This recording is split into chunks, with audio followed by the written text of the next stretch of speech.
A new campaign has begun in Mouse Roper. We have 25 player families and a collection of foreign nations and merchant guilds. This is not a regular update video. This will be me talking to you in the first person, out of character, to discuss the rules of the game and how it operates. If you don't care about such things, then feel free to skip this video. The game is played on a Discord server. Most conversations happen here in the main character channel with a set of threads for individual votes and pieces of legislation. Then each player has a secret lock channel to give specific orders for their family. I can't open those since that might give away some of the in-character secrets. But I can talk a little bit about an example family. So here we have an example of the spreadsheet that is sent to all the players. For the exemplar family, the number in yellow is the amount of cheese that family has. I do not explain to people exactly where their cheese comes from because there are random numbers and different things. It changes all the time. But income comes in through being given by other people, earning income from merchant guilds. Each family has an estate that earns a bit of money. Some people are corrupt and so stealing or skimming a bit of money off the top. Not many of them, of course. The next word there is Bergkaiser. So this character, the main character, is currently in Bergkaiser, which is the capital of the kingdom. You can move to any location in the kingdom freely once per month. Then there's a series of numbers, A, F, U, R, G. This family supports Prince Adorn, that's the A for king, and then supports Farzin, family Farzin, as the second. If either of those candidates becomes king, then this player wins. If Adorn wins, they win a major victory. If Farzin wins, they become a minor victory. And then last of all is the word there is Somewhereville, which is a made-up town for this example. But this character is the governor of that town. If they had military units or other things, it would be listed then further to the right. So I have a massive spreadsheet that keeps track of all the families and all their incomes and all the different things. And each family receives a report of that each season. But they give their orders here in their family thread. Well, what kind of orders do the players give? Well, those come from the rules. This game uses 3 sets of rules, 2 of which I've written. The main rules are for the political and economic system. Let's run through them and I'll make some comments as we go. So yes, they're the Mousetrain Supremacy game rules. Begins with the premise, explaining what's happening, and then explains the victory conditions. We've already covered that a little bit. We've said to be crowned king of ruler of Moustria, a candidate must control 15 of the 22 Moustrian cities, and the Ublicon cities do not count. So if we end up in a civil war situation, we'll declare that someone has won when they control 15 of the 22 Moustrian cities. Of course, if in the meantime the Council of Nobles elects a candidate by a sizable majority, 2/3 majority, and then the Kingdom of Moustria controls 15 of the 22 Moustrian cities, that player is the winner.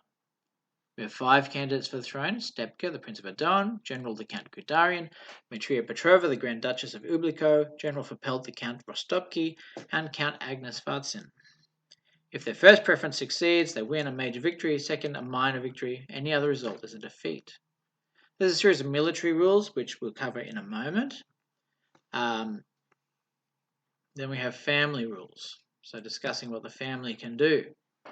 Can move to a location once a month. They have a treasury. I've talked a little bit about that. They can improve their estate, increasing the likelihood of making more cheese. That costs 3 cheese. You can improve the estate multiple times, but it's really only just increasing your chance on the D6 because there's a random roll each season for the amount of cheese a family makes. If you improve your estate 5 times, then you're guaranteed to be earning 3 cheese from your estate. 5 loyalty tokens, we've talked a little bit about that. The preferences, the players can swap that once per season. You can swap 2 adjacent to make someone more favourable or less favourable. Each season then we have plots. This is going to be a big part of the game. Each season a player can make 1 free attempt at an investigation or something underhanded.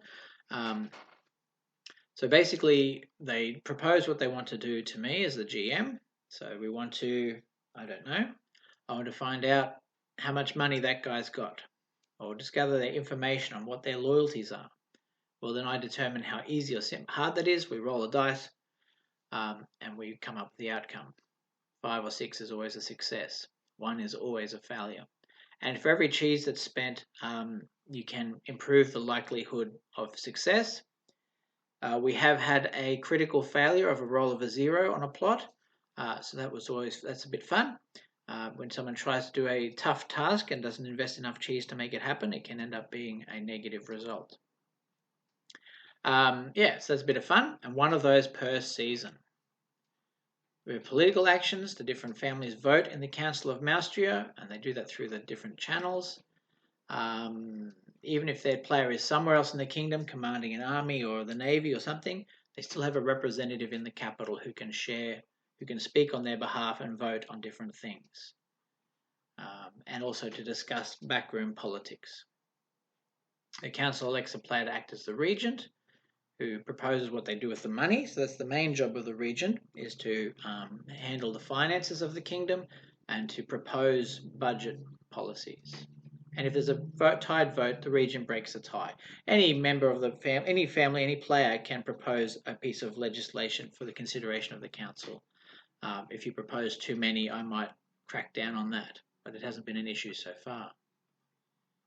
Talk a little bit here about the taxation. So like the estates, each city rolls a d6. Actually, they roll 2 d6 and produce a random amount of cheese. This just shows how economies go up and down, and might be a famine one year, one season, or there might be a bounty one season. So that's reflected in the dice rolls. Occupied cities only roll 1 d6. We pay for all our loyal troops. We'll cover that in the military rules. And then the rest of the cheese gets handed out or decided, proposed by the regent, and then there's a vote, yes or no. The council of nobles can put someone as a rebellion, can declare someone as a rebel or a criminal and should be kicked out of the council. You can propose such a declaration once a season, and when they're in rebellion, they can't vote in the council. So basically, you can say that guy over there has done the wrong thing. Let's kick him out. And then, yes, other matters. And then I've put this caveat at the end of all of my rules that says these rules are in a constant state of flux and can be changed by the GM arbitrarily and without notice, apart from this generic warning. I put that in there because sometimes things happen in games or rules and you work out halfway through, hang on, that's not going to work. I've messed that up, or it has unforeseen consequences. And so I put this in all of my rules just to say, look, guys, this is a guideline. This is what I'm going to try and run on. But sometimes things will go wrong and sometimes things need to be fixed. And you're just going to have to trust me that I'm going to do it fairly and try and do it openly and explain why we've made changes if necessary. But if there's something broken in a game, there's no point going on for weeks and weeks and weeks with a couple of players exploiting loopholes if you can't fix them. So this is version 3 of these rules as we've gone. And I think they're in a pretty good state, and they should stay that way. That's the first set of rules. The second set of rules cover the military actions, and grand tactical campaign rules for how armies march and are supplied and that kind of thing. Let's just run through it quickly. I'm doing this because most of my players, most humans don't read the rules. They need things explained to them verbally, so that's part of what this is doing. So grand tactical actions take place in weeks. There are 4 weeks to a month. There are 3 months to a season. So most of the economic rules we talked about earlier, your income comes once per season. 4 weeks to a month. Well, at the beginning of the month, you can do certain military things you can't do in the other weeks of the month. And my plan was initially just to have it to be a monthly turn. Say in this month I want to try and do this, but it's actually it's become necessary to run it as a weekly turn. Now we run a week generally on our game as 24 hours in real life. So if you tune in once a day, wherever you are in the world, you should be able to make instructions for the week, send dispatches, that sort of thing, and try and have a day. When there's a battle or something occurring in the background that I need to deal with, I need to pause the game for a little while I put the figures out and find time in my life to actually play a game. That can be frustrating for players. It's also frustrating for me because as the GM, I want to get on to the next turn. But the whole purpose I'm running these games is to make battles so that I can put them on my YouTube channel. So sometimes the game just needs to pause. We fight the battle, we take the photos, we put the video together, and then we go on. So I thank you for the patience of my players. This is how I've operated in the past and continue to operate. So I operate as flags. These rules are designed to operate both in Mouse Roper and Mouseika. So I call flags is the generic response. A flag is a corps in Mouse Roper. In Mouseseeker, they're brigades. In a week or a turn, a flag can move, I say, 10 miles. Well, that's obviously nonsense in human miles, but for mice, that's a long way. In the open, 5, in forest, 3 in the mountains. And then there's an example of our scale on the map I've produced. Whatever size you print that out or look at it, we say that the distance between Ziegenkäse and Bachstein is 20 miles. So whatever size map you've printed out, you can print it out on A3 or you can print it out to be the size of your wall if you want to. The scale is Ziegenkäse to Bachstein is 20 miles. And if two opposing flags come within 5 miles of each other, then some kind of battle will occur. We have couriers being sent to other players. They travel 70 miles a week, up to 280 per month. That's sort of, I'm hand-waving a lot of that. We at the moment have people way up in the north fighting battles who are getting their couriers back to the headquarters, back to the capital in one turn. Really, it should be taking 2 or 3 turns, but just for simplicity, we're keeping it at that at this stage. I may become more exacting on that as we go along. We're using a great thing called the dispatch bot. So big shout out to Felix, who's invented that, Felix Geekington, who's invented that dispatch bot. It's fabulous. The messages just flow between the players. It takes very little work as a part of the GM to send those messages. It's great. At the start of each season, all the units you have to be paid for. That's 1 cheese per 4 units. If you only have 1 unit, you still have to pay 1 cheese. So that needs to be said. Some people are recruiting 1 unit. Well, when the next season comes around, you're going to have to pay for that 1 unit with 1 cheese. If you can't pay for them, they might disband on a roll of a 6+. So I'll roll a bunch of dice and say, well, out of all these units, this many disband, and then the player will get to choose which ones to disband. Units of flags, the corps, have to be in supply. Now, to be supply, you have to be within 30 miles of a valid depot or a controlled friendly city at the start of each month. And a valid depot is one that can trace a path of up to 30 miles to another valid depot or a controlled city. So you have to have a chain going back to your homeland, back to your place, so you can be in supply. For this purposes, the Maustrian and Ublicon cities are both counted as friendly. So Maustrian units can count the Ublicon cities as a supply depot, and Ublicans can count Maustrian supply depots, etc.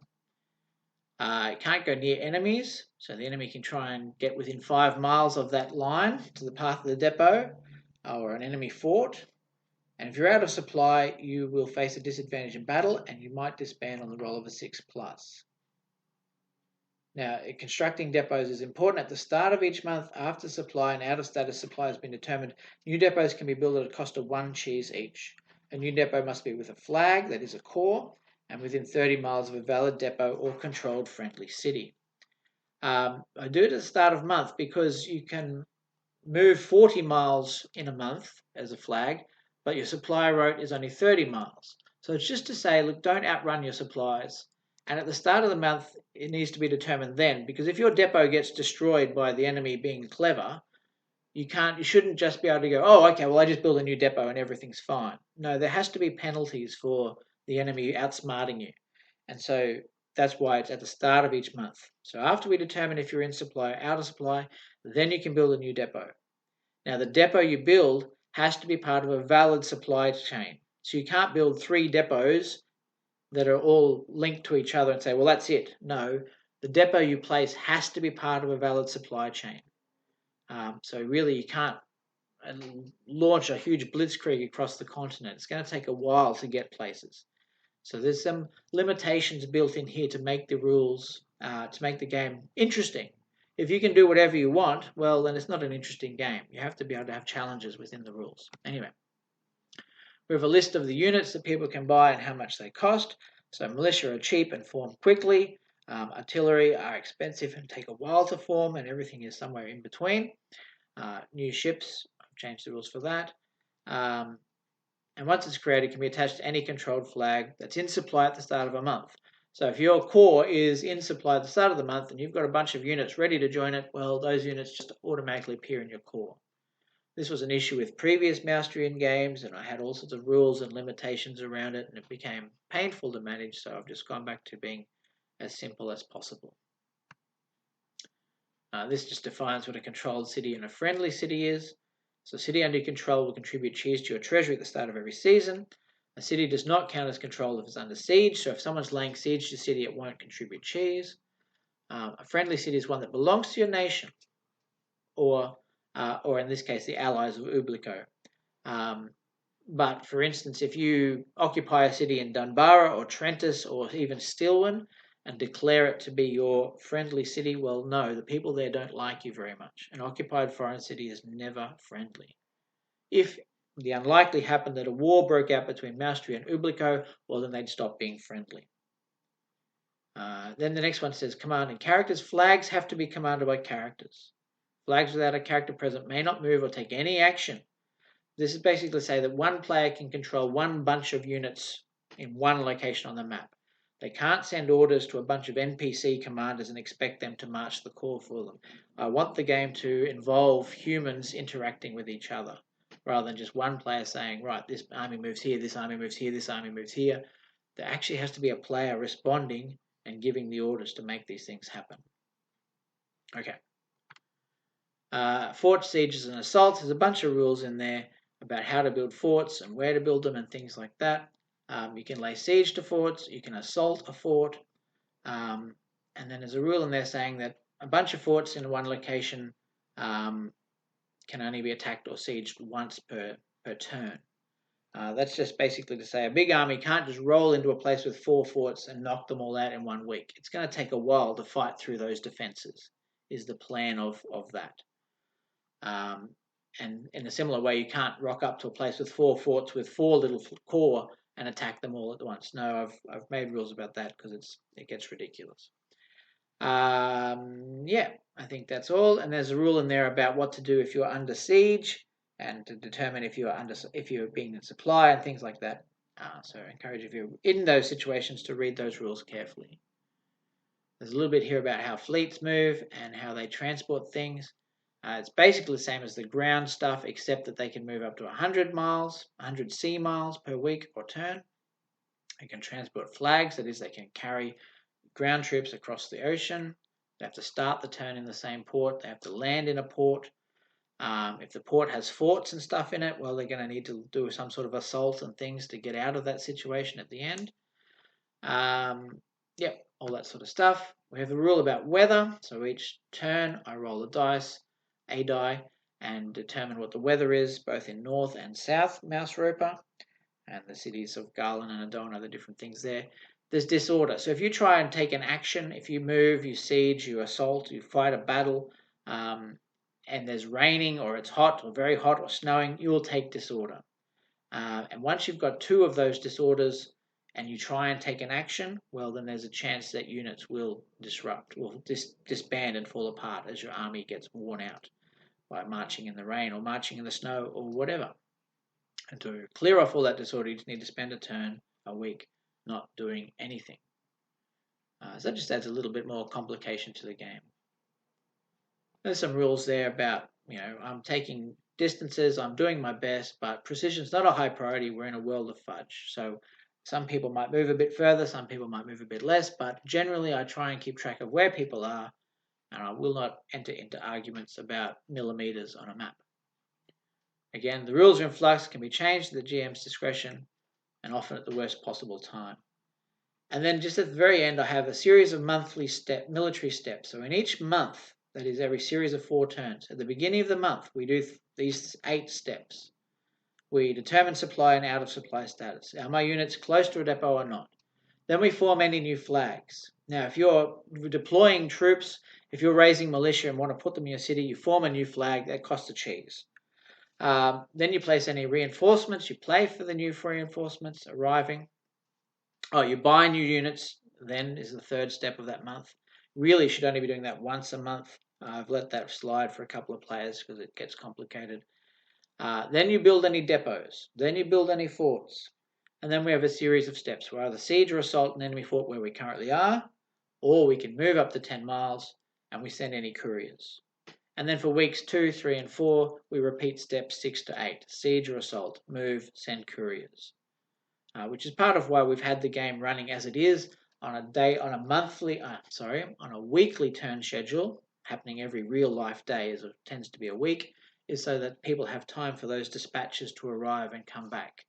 We were initially running on a 12-hour week cycle so that dispatches went backwards and forwards quicker, but I think we've settled into a quite happy medium term thing of 24 hours per week.